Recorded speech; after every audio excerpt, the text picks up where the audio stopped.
ബദാം കൊണ്ട് ഇത്രയും വെറൈറ്റിയും രുചിയുള്ള ഒരു ഡ്രിങ്ക് ഒരു പക്ഷേ നിങ്ങൾ കുടിച്ചു കാണില്ല.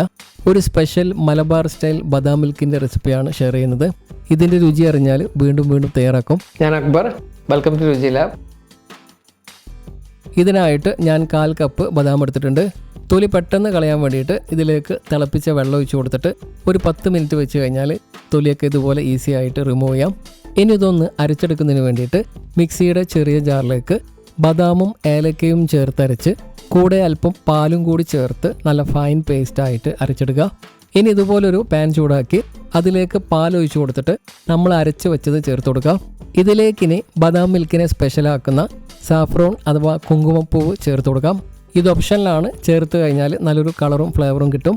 ഇനി ഇതിലേക്ക് പഞ്ചസാര കൂടി ചേർത്ത് മിക്സ് ചെയ്ത് വേവിച്ചിട്ട് പാല് പതഞ്ഞു പൊങ്ങി വരുമ്പം തീ കുറച്ച് 4-5 മിനിറ്റ് സമയം കൂടി ഇളക്കി വേവിച്ചിട്ട് ഇതിലേക്ക് അല്പം ഉപ്പും കൂടി ചേർത്ത് വേവിച്ച് ഇതുപോലെ അല്പം വറ്റിച്ചെടുത്ത് ഈ ഒരു കളറായി കഴിഞ്ഞാൽ സ്റ്റൗ ഓഫ് ചെയ്തിട്ട് നല്ല ചൂടോട് കൂടിയോ അല്ലെങ്കിൽ ഫ്രിഡ്ജിൽ വെച്ച് തണുപ്പിച്ചോ സെർവ് ചെയ്യാവുന്നതാണ്.